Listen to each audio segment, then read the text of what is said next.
Hello बच्चों, मैं शिवम चौहान अपने YouTube channel Shivam physics classes पर आपका बहुत बहुत स्वागत करता हूं। बेटा, हम आपको फिजिक्स का क्रैश कोर्स करा रहे हैं और इसमें हमारा चल रहा है चैप्टर नंबर 3 वैद्युत विभव। इस पार्ट की पूरी समरी हमने कर ली है, एक एक नंबर वाले क्वेश्चन आपके याद करा दिए हैं और आज हम करेंगे इस पार्ट के शॉर्ट क्वेश्चन आंसर और साथ ही हम लेंगे इस पार्ट के कुछ इंपॉर्टेंट न्यूमेरिकल्स। ठीक है बच्चों, जो बच्चे इस पूरे फिजिक्स के क्रैश कोर्स के नोट्स की पीडीएफ डाउनलोड करना चाहते हैं वे इसी वीडियो के डिस्क्रिप्शन बॉक्स में जाकर वहां से उनको आप डाउनलोड कर सकते हैं।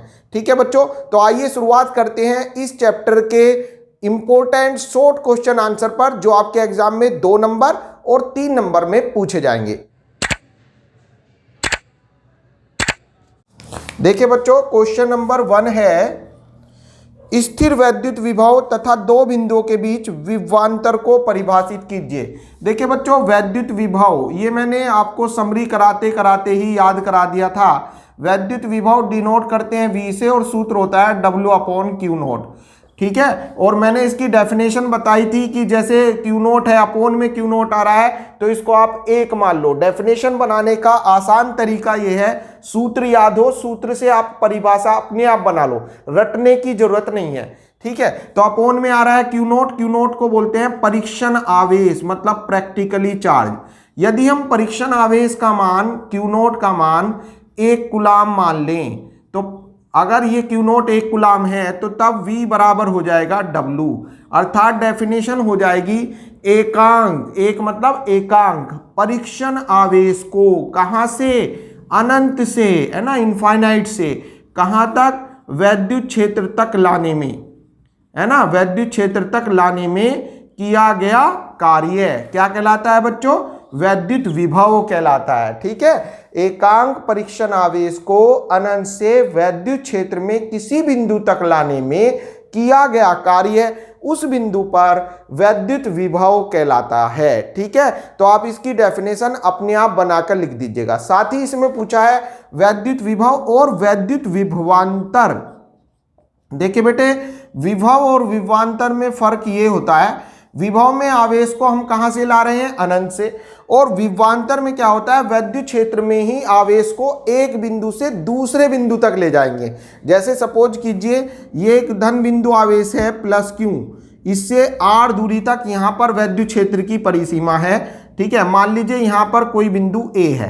अब इससे आगे एक यहां पर हम एक परीक्षण आवेश Q0 की कल्पना करते हैं और इस परीक्षण आवेश को इस वैद्युत क्षेत्र के भीतर एक बिंदु से, मतलब बिंदु A से किसी दूसरे बिंदु मतलब B तक ले जाते हैं। ठीक है, तो इस प्रक्रिया में जितना कार्य होगा और जिस परीक्षण आवेश को ले गए उनका अनुपात उन बिंदुओं के बीच वैद्युत विभवांतर कहलाता है। ठीक है, फिर सुनिए, ये +Q आवेश के चारों ओर ये वैद्युत क्षेत्र की परिसीमा है, अर्थात इसका वैद्युत क्षेत्र यहां तक प्रभावी है। अब किसी परीक्षण आवेश Q0 को इसके वैद्युत क्षेत्र के अंदर, इस +Q आवेश के वैद्युत क्षेत्र के अंदर एक बिंदु से दूसरे बिंदु तक, कहां से कहां तक, A से B तक ले जाने में जितना कार्य होगा, कार्य मतलब W, और इस परीक्षण आवेश मतलब Q0 का जो अनुपात होता है वो इन बिंदुओं के बीच, कौन कौन से बिंदुओं के बीच, A और B के बीच वैद्युत विभवांतर कहलाता है। अर्थात सपोज कीजिए A पर विभव VA है, B पर विभव VB है, तो अंतर हो जाएगा VB minus VA is equal to W/Q0, और मात्रक हो जाएगा, W का मात्रक बच्चों जूल होता है और परीक्षण आवेश कूलाम, तो मात्रक क्या बन गया बच्चों, जूल प्रति कूलाम। तो ये आपके क्वेश्चन बढ़िया समझ में आ गया होगा। अब देखते हैं बच्चों अगला क्वेश्चन। बच्चों क्वेश्चन नंबर 2 है वैद्युत द्विध्रुव की अक्षीय स्थिति में विभव का व्यंजक ज्ञात कीजिए। वैद्युत द्विध्रुव की अक्षीय, अक्षीय या दूसरा नाम बच्चों अनुदैर्ध्य भी कहते हैं इसको, अक्षीय या दूसरा नाम क्या है बच्चों, अनुदैर्ध्य स्थिति में वैद्युत विभव, वैद्युत विभव का व्यंजक। ठीक है, तो देखिए बेटा, वैद्युत द्विध्रुव की अक्षीय स्थिति में या अनुदैर्ध्य स्थिति में विभव के लिए सबसे पहले आप द्विध्रुव मान लीजिए ऐसे हम द्विध्रुव बना लेते हैं। एक और धनावेश होता है द्विध्रुव में, जितना धनावेश होता है उतना ही ऋणावेश होता है, और ये दोनों धन और ऋणावेश एक दूसरे से 12 दूरी पर होते हैं, और 12 को हम हाफ हाफ ऐसे डिवाइडेशन कर लेते हैं, ए से ओ तक की एल, बी से ओ तक की भी एल, और टोटल हो गई एल प्लस एल मतलब 12। तो ये वैद्युत द्विध्रुव में दोनों आवेश एक दूसरे से अल्प दूरी पर स्थित है। अब इस द्विध्रुव की अक्षीय स्थिति में, अक्षीय ये हो गया, अक्षीय स्थिति में यहां पर हम एक बिंदु P की कल्पना करते हैं, है ना। ये यहां पर बिंदु P मान लिया, O से कितनी दूरी पर बच्चों, R दूरी पर। O से द्विध्रुव के मध्य बिंदु O से कितनी दूरी पर, R दूरी पर कौन मान लिया हमने, बिंदु P। ये कौन सी स्थिति में है बच्चों, अक्षीय स्थिति में। देखिए जैसे ये द्विध्रुव है तो अक्षीय होती है द्विध्रुव की सीध में ऐसे, ये अक्षीय, और निरक्षीय होती है इसके परपेंडिकुलर, ठीक है। तो अक्षीय स्थिति में बिंदु P मान लिया, यहां पर हमें विभव निकालना है। तो अब आप इस चित्र में देखिए, चूंकि द्विध्रुव में दो आवेश हैं, एक प्लस क्यू दूसरा माइनस क्यू, तो जब यहां पर विभव निकालेंगे बच्चों तो पहले इस आवेश के कारण निकालेंगे प्लस क्यू के कारण, फिर माइनस क्यू के कारण, फिर दोनों के कारण कुल। तो लेकिन एक बात देखिए, प्लस क्यू से जब पी तक की विभव निकालेंगे तो हमें ये दूरी चाहिए, ये कितनी होगी बेटा, यहां से यहां तक की मिडल पॉइंट से पी तक की डिस्टेंस है आर। हम देखेंगे प्लस क्यू से कितनी बैठेंगे, तो क्या करेंगे, इस सारी में से ये माइनस कर दो, अर्थात ये बैठेगी आर माइनस एल। इसी प्रकार माइनस क्यू से पी तक की दूरी बैठेगी बच्चों आर प्लस एल, ठीक है बेटा। प्लस क्यू से पी तक की आर में से, ठीक है, इस सारे में से ये घटा दो आर माइनस एल। ऐसे माइनस क्यू से पी तक की, तो आर तो है ही, इस पे एल और जोड़ दो आर प्लस एल। अब दोनों के कारण अलग अलग निकालेंगे, पहले विभव फिर कुल। तो पहले प्लस क्यू के कारण कहां पर, पी पर क्या, विभव, वैद्युत विभव। हमने पढ़ा था इसी चैप्टर में, इससे पिछले लेक्चर में मैंने आपको याद कराया था कि अगर कोई बिंदु आवेश है और उससे आप कुछ दूरी पर, आर दूरी पर विभव निकाल रहे हैं, बिंदु आवेश के कारण आर दूरी पर विभव, तो बताइए क्या सूत्र होता है उसका, याद करो। बिंदु आवेश के कारण आर दूरी पर विभव होता है 1/4πε0 Q/r। आर स्क्वायर नहीं होता, आर स्क्वायर होता है वैद्युत क्षेत्र की तीव्रता के सूत्र में, ठीक है। तो विभव होता है V = 1/4πε0 Q/r। कब लगता है, जब बिंदु आवेश से r दूरी पर विभव निकाल रहे हैं। ये ध्यान रखना, बच्चे गलती करते हैं, स्क्वायर लगा देते हैं। स्क्वायर अगर लग गया तो ये हो गया वैद्युत क्षेत्र, हम निकाल रहे हैं विभव, तो यहां पर स्क्वायर नहीं आएगा। अब प्लस क्यू के कारण देख रहे हैं बच्चों, तो ये V1 कर दीजिए, और दूरी हो जाएगी प्लस क्यू से पी तक की दूरी, चित्र में देखिए r माइनस एल, तो r जहां पर है वहां पर r माइनस एल। ऐसे ही अब आप देखिए, माइनस क्यू के कारण P पर वैद्युत विभव कितना हो जाएगा बच्चों, V2 बराबर 1/4πε0, सेम यही Q/r, क्योंकि आवेश Q है, लेकिन R के रिप्लेस माइनस क्यू से P तक की दूरी देखिए बच्चों R प्लस एल, तो यहां पर हो जाएगा R प्लस एल।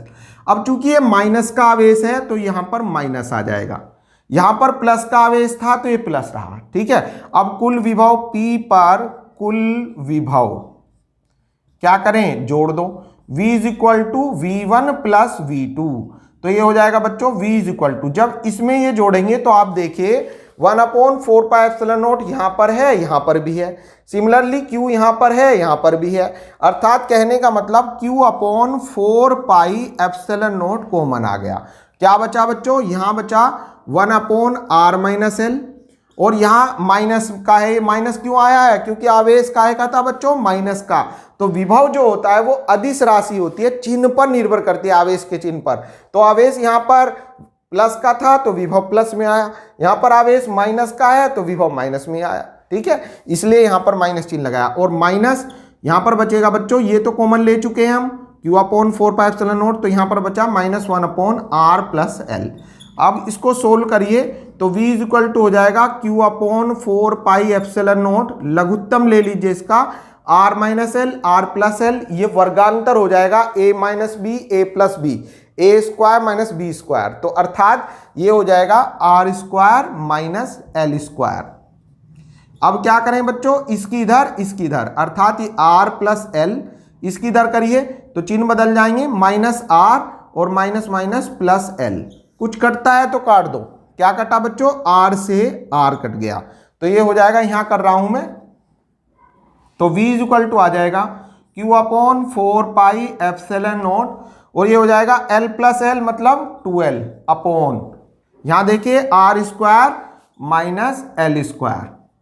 अब देखिए बच्चों, ये जो l है ये अल्प दूरी है, बहुत छोटी अल्प, और इसका हो रहा है स्क्वायर, तो ये महाअल्प हो गई।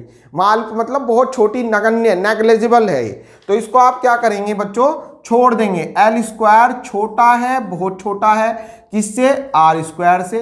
अतः एल स्क्वायर को छोड़ने पर, ठीक है बच्चों, ये बहुत छोटा है आर स्क्वायर के कंपैरिजन में। आर तो बहुत बड़ी दूरी है, एल छोटी है। अब आप सोच रहे होंगे एल तो देखने में बहुत बड़ी लग रही है। बच्चों ये देखने में चित्र इतना बड़ा बनाना पड़ता है, ये परमाणविक दूरी होती है एंगस्ट्रॉम की कोटि की, ये आंखों से भी दिखाई नहीं देगी, ठीक है। डेरिवेट कर रहे हैं इसलिए इनको इतना बड़ा दिखाना पड़ता है, ठीक है। तो l square is so less than from r square, अतः एल स्क्वायर को छोड़ने पर, ठीक है, छोड़ने पर। तो ये छोड़ दो बच्चों, क्या बचे? v बराबर 1 upon 4 pi epsilon not, q को इसके साथ लिख दो, q गुना 2l अपॉन ये अपना गया, तो क्या बचा? बस आर स्क्वायर। ये कुछ है, ये कुछ है, चैप्टर 1 में पहुंचो। q गुना 2l बराबर p, द्विध्रुव आघूर्ण, तो फॉर्मूला बन गया v बराबर 1 upon 4 pi epsilon naught p upon r square, ठीक है बच्चों। ये द्विध्रुव की अक्षीय स्थिति में विभव का फॉर्मूला प्रूफ हुआ वोल्ट में। अगर यहीं पर पूछता निरक्षीय स्थिति में विभव ज्ञात कीजिए, तो निरक्षीय स्थिति में विभव होता है 0, ठीक है। एक इस पार्ट में से क्वेश्चन पूछा जाता है वैद्युत क्षेत्र की तीव्रता और विभव प्रवणता में संबंध, तो वो मैंने आपको याद करा दिया था समरी में, क्या कि वैद्युत क्षेत्र की तीव्रता सदैव विभव प्रवणता के बराबर होती है। तो इस पार्ट के ये कुछ शॉर्ट क्वेश्चन हैं जो इंपॉर्टेंट हैं आपके। अगर समरी पूरी तैयार है ना, तो ये समझिए आपके इस चैप्टर में अच्छे मार्क्स आने वाले हैं बच्चों। न्यूमेरिकल हम अगले वीडियो में लेंगे, सेपरेट वीडियो में, क्योंकि जो शॉर्ट क्वेश्चन है वे, ये जो मैंने आज कराई, ये 2 से 3 नंबर के आएंगे, और न्यूमेरिकल जो है हम मिक्स क्वेश्चन लेंगे, कोई 1 नंबर का भी है, 2 नंबर का भी है, 3 नंबर का भी है, तो वे अगले वीडियो में लेंगे। आज के लिए इतना ही बहुत है। Thank you so much.